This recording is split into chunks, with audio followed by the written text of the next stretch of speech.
Assalamualaikum warahmatullahi wabarakatuh. Sering kita jumpai video yang menampilkan praktik sholat. Ada seorang imam setelah membaca surah Al-Fatihah, ketika hendak membaca surah Al-Quran, ia mengambil handphone dari sakunya. Kemudian membuka Al-Quran digital dan membaca surat-surat melalui layar handphone tersebut. Pertanyaannya, kemudian apakah praktik sholat tersebut dapat dibenarkan? Untuk menjawab permasalahan tersebut, ada 2 poin yang perlu dijelaskan. Pertama, terkait dengan gerakan tangan untuk mengambil handphone dan membuka aplikasi Al-Quran digital. Kedua, tentang membaca ayat atau surat Al-Quran melalui media handphone. Sahabat yang berbahagia, dalam hal ini perlu dirinci antara gerakan anggota besar atau berat dalam tubuh, yaitu gerakan tangan untuk mengambil HP, dan gerakan anggota kecil atau ringan seperti gerakan jari untuk mengoperasikan HP. Untuk anggota besar, yaitu gerakan tangan mengambil HP dari saku, jika dilakukan 1 atau 2 gerakan saja, maka hukumnya tidak membatalkan sholat. Namun, jika terdapat 3 gerakan atau lebih secara berturut-turut, maka hukumnya membatalkan sholat. Contoh, penghitungannya seperti gerakan tangan dalam sholat dari posisi sejajar dengan perut berpindah ke saku. Kemudian dari saku mengarah ke depan untuk membuka dan melihat Al-Quran dari HP-nya. Ini terhitung 2 gerakan. Sedangkan jika gerakan tangan dari posisi perut langsung ke saku dan langsung mengambil HP dan berhenti di arah depan, maka ini dihitung 1 gerakan. Syekh Nawawi, Banten, menjelaskan masalah ini ialah sebagai berikut. Dan yang ketiga adalah gerakan yang banyak. Menurut umumnya orang, jika gerakan itu banyak, berat, terus-menerus, tanpa ada alasan, baik gerakan itu satu jenis, misalnya 3 langkah, atau pukulan berturut-turut, atau berbeda jenis seperti 1 langkah, 1 pukulan dan melepas sandal.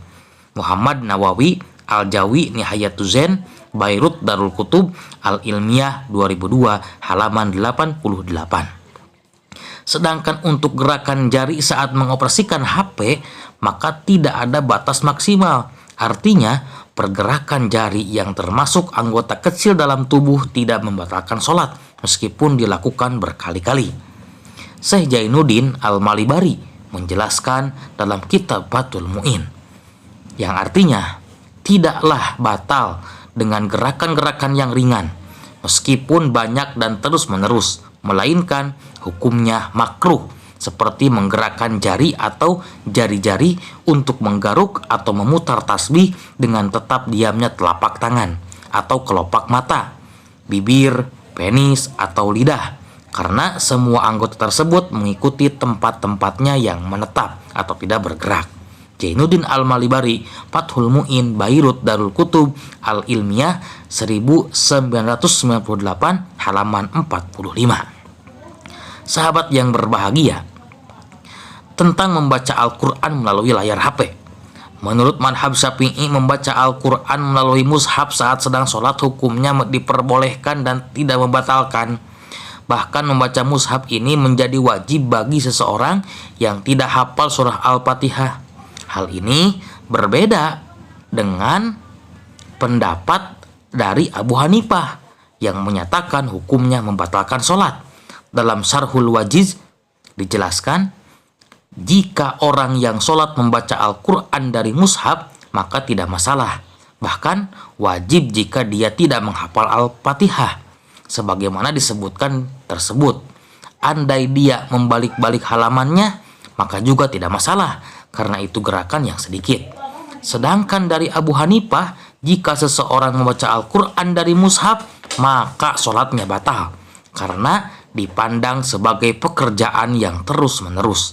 Abdul Karim bin Muhammad Ar-Rafi'i, Al-Ajiz Syarhul Wajiz, Bayrut Darul Kutub Al-Ilmiyah 9772 halaman 55. Sahabat Lutfi SM Channel yang berbahagia, maka bisa kita tarik kesimpulan bahwa menurut madhab Syafi'iyah, hukum mengambil HP dan membaca mushaf digital saat sholat adalah diperbolehkan dengan ketentuan gerakan tangan dilakukan dengan sedikit, tidak sampai 3 kali atau lebih secara berturut-turut. Sedangkan menurut Abu Hanifah, melihat Al-Quran dalam HP dapat membatalkan sholatnya. Wallahu a'lam. Semoga bermanfaat. Wassalamualaikum warahmatullahi wabarakatuh.